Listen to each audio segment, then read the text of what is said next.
Ciao Raga! Kumusta Raga? Welcome sa inyong lahat. I am Chad and I will be your guide. Raga, importante ang content ng vlog na are, kaya makinig na maigi, unawaing mabuti at panoorin mo ang video hanggang dulo. Kapag ka ba ang amo ng isang golf ay nagferye o nagbakasyon, ibig bang sabihin, per forza, dapat na magbakasyon din ang golf at gamitin ang kanyang ferye? Paano kung ubus na ang ferye ng golf? Wala bang magiging sweldo ang golf sa panahon na iyon dahil wala ang kanyang amo at nasa bakasyon? Paano naman kung nagtrabaho ang golf kahit na walang tao sa bahay ng amo dahil naglaboro ang golf sa panahon na iyon at hindi siya nagferye? Doppio ba o double pay ba ang kanyang magiging sweldo? Ano ga ang sinasabi ng CCNL ng Lavoro Domestico? Alamin natin ang detalye Raga, daw po ng sigla, partiamo!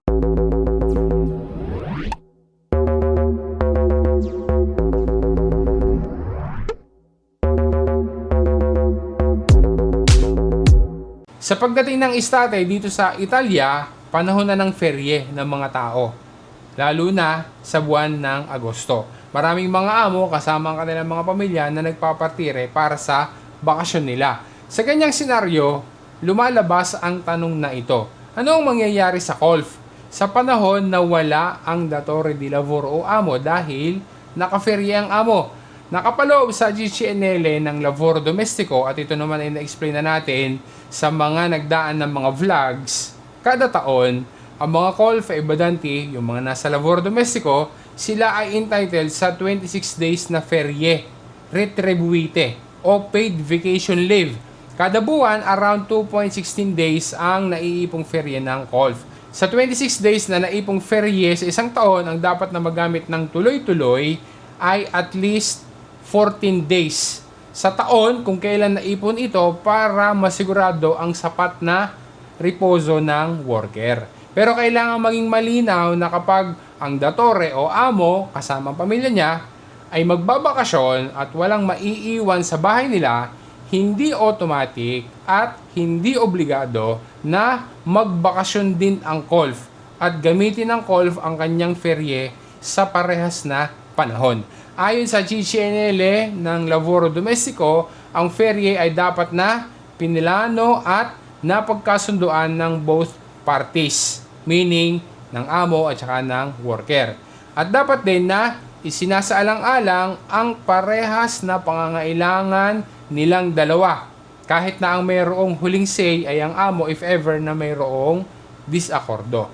Hindi pwede na ang amo lang ang magde-decide at hindi mag-aabiso sa golf at vice versa.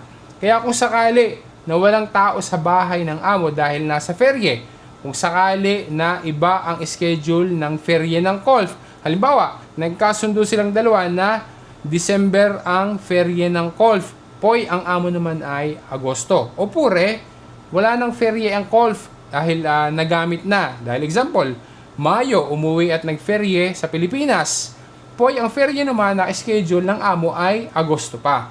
Sa parehas na situation, ang amo ay dapat na papapasukin ang golf at mayroong ipapagawang ibang bagay o baka ipapalinis o pura in some cases kung previsto sa kontrato, isinasama sa bakasyon. Dahil sa ganyang sitwasyon, magtrabaho man ang golf o hindi, suswelduhan pa din dapat ng amo ang golf ng regular na sweldo. Pero syempre, alam naman natin, wala namang amo na magpapasweldo nang hindi ka naglaboro. Kaya ang kalakaran, ideally, sabay na nagfe-ferye ang amo at saka golf para hindi magulo ang usapan. Nasa bakasyon ng amo ay naka-ferye din ang golf. Babawasin sa naipong ferye ng golf, yung kanyang araw na pinagbakasyon, may suswelduhin pa rin siya. Kung halimbawa naman, magbabakasyon ng amo, tapos ay wala naman siyang ipapatrabaho sa golf durante na walang tao doon sa bahay niya. Ang ginagawa ng amo ay ferie forzate or forced vacation leave. Pinapagperye din ang golf sa panahon na nakaferye din siya. Pero take note, para magawa ang tinatawag na ferie forzate, may dalawang bagay na dapat na i-take into consideration. Una, dapat ay mayroong sapat na abiso at na pag-usapan iyan ng amo at saka ng KOLF. Pangalawa, kailangan na mayroon pang available na ferye ang KOLF mula doon sa kanyang 26 days na naipon sa isang taon.